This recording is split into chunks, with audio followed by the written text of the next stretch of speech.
Estou tentando aqui na minha mente, me ajuda a fazer uma recapitulação, porque a gente começou tendo as primeiras reportagens, basicamente mais centradas no Constantino e em mim, onde ele diz que tem que, chega num dado momento e fala, inclusive, que tem que achar alguma coisa sobre mim, basta uma ou duas coisas, mesmo que não tenha nada de eu defendendo o golpe, vai em cima, abre o Constantino, abre a investigação em cima do Constantino com base num post onde ele questiona o William Bonner, que é o único print que a gente tem. Tem a frase, né? A frase que ficou marcada: quando ele cismou, o ministro cismou, né? Falando de mim, do Constantino, e quando ele cisma é uma desgraça. Nós temos os assessores cientes de que estavam cometendo uma ilegalidade, falando, não, vamos fazer assim, combinando como fazer, para não ficar, entre aspas, descarado, né? Eles encobrindo essa ilegalidade. Talvez a ilegalidade central aqui seja o fato de que o Alexandre estivesse escolhendo alvos jornalistas que ele quisesse calar. E, como o judiciário é um poder que precisa ser provocado, ele criou uma estrutura dentro de um outro poder, que foi o TSE, controlada por ele mesmo, que fazia a provocação nos moldes que ele queria, onde o Alexandre, inclusive, assume o papel que eu ainda não tinha visto ele assumir. Ele é o provocador e ele é o perito, porque num dado momento ele vira, vocês querem que eu faça o laudo? Agora eu falei, caramba, o Alexandre faz laudo. Perito judiciário também, esse cara é promotor, juiz, vítima, acusador, é o diabo, e também é perito judicial. Eu quero Paulo Figueiredo, eu quero Constantino, você se vire. A investigação tem que ser espontânea, não é o juiz que tem que falar, vai atrás desse aqui. É tudo equivocado, é tudo absolutamente demoníaco nesse negócio. Daí eles dizem, depois dessa resposta, vem a ideia de que eles dão aquela resposta, aquela sessão, vem uma nota do Alexandre, depois vem aquela sessão no plenário combinada ali, que eles combinaram no jantar no aniversário da esposa do Gilmar Mendes, onde eles dizem, não, uma questão procedimental, normal, tudo está nos autos, tudo está na PGR, etc, etc. Aí vem as notícias de que, a respeito da Oeste, né? Vem a Oeste, use a criatividade. Só encontrei em matérias jornalísticas. Use a criatividade. Depois... Essa frase já era para derrubar todo o sistema de justiça brasileiro supremo. Só essa. Só essa, mas a coisa ainda vai piorando. A gente tem, nos outros dias, notícias de que o Alexandre estava usando o sistema da Polícia Civil porque o cara do gabinete dele tinha um amigo na Polícia de São Paulo que acessava informações que só eram possíveis com ordem judicial, de forma informal, até do cara que fez obra na casa do Alexandre, ou seja, coisas que demoliram a ideia de que era tudo feito sobre pessoas que já estavam sendo investigadas, com ordens dentro do processo, etc, etc. Foi demolido. Que inclusive, o mais curioso foi tentar ver a imprensa defendendo isso, a mesma imprensa que criticava a tal da ABIN paralela, que fazia muito menos que isso. Depois, nós tivemos, como se não bastasse isso, como nós não tivéssemos mais, como se isso não tivesse chocado a gente o suficiente, veio a notícia a respeito do Alan dos Santos. A ideia de que eles estavam revoltados com o Alan dos Santos protestando contra o ministro, fazendo o que queria, os juízes que depois o julgariam, chamando ele de idiota, dizendo que se pudessem, essa frase foi, dava vontade de pegar um jagunço e fazer um sequestro internacional de jornalista e mandar ele para o Brasil. Esses que são as pessoas que deveriam julgar o Alan dos Santos caso os inquéritos fossem transformados em ação penal. Opa, desculpe interromper o seu vídeo, mas desde 2022 eu continuo com as contas bloqueadas e o passaporte cancelado pelo Xandão. Se você aprecia o meu trabalho e tudo que eu faço pela liberdade de expressão, tem um lugar onde você pode se tornar meu apoiador com uma pequena quantia por mês. Acesse www.paulofigueiredoshow.com e torne-se meu apoiador, e aí você vai receber conteúdos exclusivos e desconto nos meus cursos. Ou então, você pode se tornar meu patrono Gold e passar a me pautar, tem reuniões comigo, você entra pro meu grupo de WhatsApp, que eu uso sempre. O link para tudo isso está aí na descrição.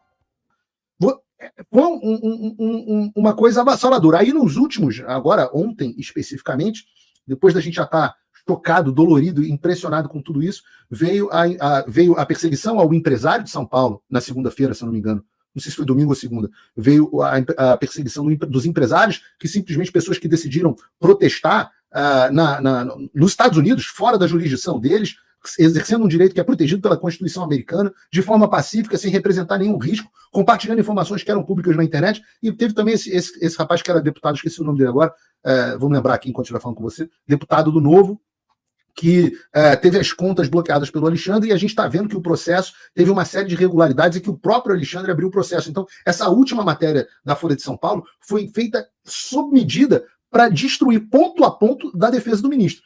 E, paralelamente a isso, já teve isso que você falou, que o Moraes decidiu abrir Moraes, decidiu abrir uma investigação para descobrir a fonte da Folha de São Paulo, para quebrar sigilo de fonte jornalística, que é um dos princípios mais basilares do jornalismo mundial.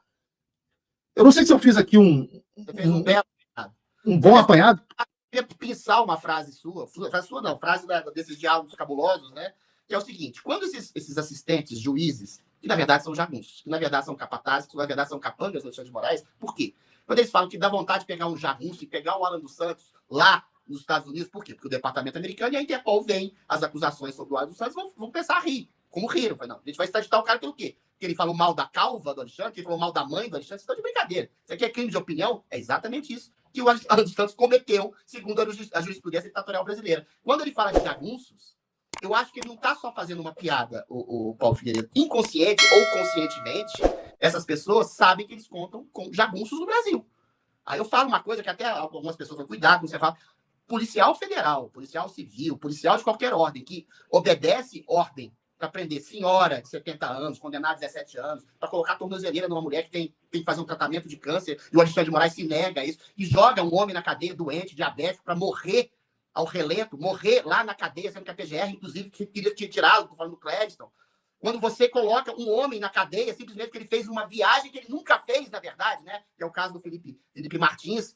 Esses policiais se comportam, infelizmente, como jagunços. Ah, você está falando mal da instituição da Polícia Federal? Não, estou falando mal de alguns policiais que foram, infelizmente, cooptados. Ah, eles têm família, eles têm salário, mas estão sendo cooptados a agirem como jagunços. Uma ditadura, isso é muito sintomático dessa fala abjeta desse homem, uma ditadura só se constrói com capatazes, com capangas, um policial, um general, um soldado do exército que pega no fuzil, pega numa arma para atirar contra a população, infelizmente se torna tão abjeto quanto o ditador que está dando a sua ordem. E por que eu estou dizendo isso? A gente falou que aludiu ao nazismo, tem aquele livro famoso da Hannah Arendt, Eichmann em Jerusalém, que ela fala do Eichmann, que era um burocrata, que era um homem que fazia o quê? Colocava judeus nos vagões de trem para ir para Auschwitz, para ir para campos de concentração para morrerem. E em defesa dele, ele falou, eu simplesmente cumpria ordens. Se houvesse no Brasil uma consciência real de democracia, policiais, jornalistas, pessoas, subordinados, esses mesmos juízes canalhas que obedeceram às ordens para fazer uma procuração criativa de crimes que não existiam, não agiriam como jagunços do Alexandre de Moraes. O Alexandre de Moraes conseguiu convencer a estrutura do judiciário e a estrutura, boa parte da estrutura da Polícia Federal, para agir como jagunço. E aí é a soberba e a megalomania do juiz, do autocrata, do carrasco, na verdade, travestido de juiz, que diz, a gente tem jagunço, a gente manda nisso aqui. A justiça somos nós. Então é por isso que eles falam exatamente isso. Eles têm total, absoluta consciência da impunidade que eles têm tido, pelo menos até o momento. Eles estão tentando se reagrupar. Eu tenho visto bastante conversa entre eles. Teve o famoso almoço que eles fizeram lá com os presidentes dos poderes todos nessa semana. Paulo? É negociata política, porque eles sabem que o negócio da emenda PIX lá ia dar problema para o STF. A gente sabe que o Congresso Nacional tem interesses escusos, não é? Ia dar, não. Tá dando, né? Mas há uma tentativa de rearrumação, há uma tentativa até de acordo, né? Eu publiquei no Paulo Figueiredo Show, acho que de terça-feira, uma notícia da CNN, de uma repórter importante da CNN que cobre o judiciário, dizendo que eles já tinham concordado em encerrar os inquéritos. Isso me parece já ser meio consensual. Já estão partindo para uma negociação. Prender a mim? Eu tenho medo disso, porra. O que é encerrar o inquérito? É anular ou acelerar o processo? O que você acha que eles vão fazer, que eles fariam nesse sentido? Eu acho que eles vão mandar para a PGR, que vai, em minha opinião, neste momento, com a situação atual, é que eles mandariam para a PGR transformar, que é o rito normal, né, para a PGR escolher se quer ou não transformar em denúncia, e aí denunciar as pessoas. E aí vira a seguinte discussão, né, se a PGR vai denunciar todo mundo no STF, mesmo quem não tem foro, ou vai distribuir para as instâncias inferiores, justamente para tirar um pouco da pressão do Supremo Tribunal Federal. Eu acho uma coisa interessante, uma conquista que parece que a gente está caminhando para essa direção. Mas eu ainda vejo muitos veículos de mídia, Adriles, que ainda fazem defesa do ministro. As defesas foram para o espaço do ponto de vista agora lógico, né? Não faz mais nenhum sentido. Não sei nem o que o Reinaldo Azevedo deve estar fazendo agora para justificar o que o ministro disse que a Folha completamente demoliu. Interesse em atacar a eleição brasileira. É nesse nível que eles estão, enfim. Mas já disse, mas o que eu quero dizer é o seguinte: num primeiro momento ainda houve ali um ou dois que tentaram fazer uma articulação de defesa seguindo a linha do que o ministro e os outros, do que o Alexandre e os outros ministros do Supremo Tribunal Federal tinham dito. Esse troço foi para o espaço e a imprensa meio que está começando a adotar meio que o modelo Jovem Pan, que a Jovem Pan nem toca no assunto, finge que não existe. É igual o Pablo Marçal, finge que não existe um Alexandre de Moraes no mundo e o Brasil está funcionando normalmente. Uma coisa meio quase que... eu ia dizer de autista, o pessoal autista ia ficar chateado comigo. O que nem a Globo teve coragem de fazer, que é não tocar na Vaza Jato, na Vaza Toga, que foi colocada aqui no Grêmio. Nem a Globo, até a Globo noticiou. É verdade.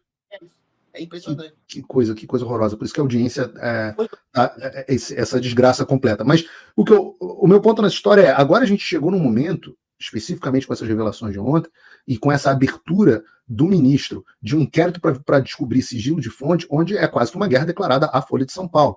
E nesse lado, eu fico curioso se os jornalistas que são, quando são jornalistas de esquerda, né? Para jornalistas de direita, dane-se, eu, Constantino, não sei o que, você, né? Eles querem que a gente morra no inferno, arda no mármore do inferno. Mas quando atinge um deles, ninguém solta a mão de ninguém, geralmente, né? Há um corporativismo muito grande. O que você acha que vai acontecer? Você acha que eles vão servir ao corporativismo primeiro ou acha que eles vão servir ao Alexandre? Porque o Alexandre parece que ele não entende que tem freios, né? Os freios estão sendo colocados pelos outros. Ele, de um modo geral... Essa mídia? Perdão? Por que você chama de eles? Você está falando da mídia, os jornalistas mesmo? As empresas de comunicação? A quem as empresas de comunicação o que elas vão fazer? Vão defender a si mesmos e o sigilo de imprensa, ou eles vão defender o Alexandre? Porque os dois se tornou meio impossível. Há uma cisão. A Globo é um caso à parte, só que é um caso à parte que é a maior empresa de comunicação do país que fala dezenas de milhões de brasileiros. A Globo ajudou a construir esse sistema, esse regime ditatorial que está aí. Então, eu acho que ela tem dissidentes. Dissidentes, assim, também anuíram com esse processo, tá? Sim, claro. A própria Folha de São Paulo. Erval Pereira ou outros jornalistas não perceberam o que estava acontecendo em 2022 até antes, entendeu? Foram anuentes. Hoje, por causa exatamente disso que você falou, que chega a ser um discurso ilógico, chega a ser um discurso tapafúrdio, que é o que a Daniela Lima faz, que é o que o André Trigueiro faz, que é o que o Otávio Guedes faz, que essas pessoas não têm mais a menor credibilidade para qualquer pessoa que tem um mínimo de tutano, um mínimo de cérebro na sua cachola, entendeu? Essas continuam anuindo para o sistema, dizendo que o Elon Musk está querendo interferir na eleição, que o Alexandre de Moraes foi a salvaguarda da democracia, que não houve nada de errado. Aliás, eles repetem um discurso, né, do próprio STF, que não houve nada demais com o rito. Eles fogem do assunto. Não é um problema de rito, que foi exatamente anulado também, como no caso da Lava Jato. Né?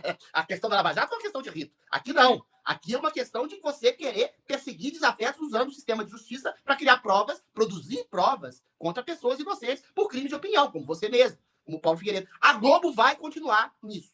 Eu duvido que a Globo vai se insurgir contra toda a narrativa que ela tem construído ao longo de décadas, ao longo de anos.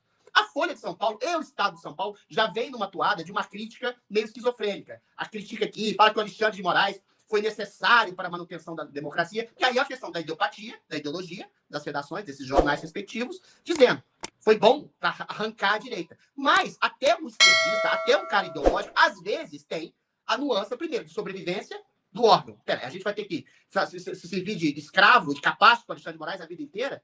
Isso é humilhante para o jornalista. E é humilhante quando você fala do Reinaldo Azevedo, por exemplo. Até o Reinaldo Azevedo está tendo dificuldade de manter esse discurso. Ele está começando a falar, olha, não é bem assim. O Lula está pisando na própria biografia, o STF está ficando um pouquinho fora do prumo. Ou seja, chega um momento que fica patético, que fica ridículo. Você tira a credibilidade total do seu caráter, do seu jornalismo. Então, a Folha de São Paulo e o Estado de São Paulo vão adotar o seguinte sentido. Foi necessário... Isso que eles estão falando. O Alexandre de Moraes foi necessário esse recrudescimento para instaurar uma democracia contra a premissa de uma ditadura, mas essa defesa da democracia se transformou numa espécie de frente antidemocrática por estabelecer um autoritarismo para além das suas bases. É lógico que é uma narrativa na sua base fictícia, porque ali o ovo da serpente se transformou a ditadura brasileira. Mas eles vão relativizar nesse sentido, que não dá. O Alexandre de Moraes se tornou insustentável, eu acho, para o regime. O máximo que eles podem fazer é isso que você falou, anular o inquérito das fake news, eventualmente jogar isso para a PGR ou dividir em diversas instâncias e eventualmente dizer que foi um exagero retórico do Alexandre de Moraes em algum momento e tirar os poderes, os holofotes dele. Tá? Eu acho que esse é o plano do regime hoje.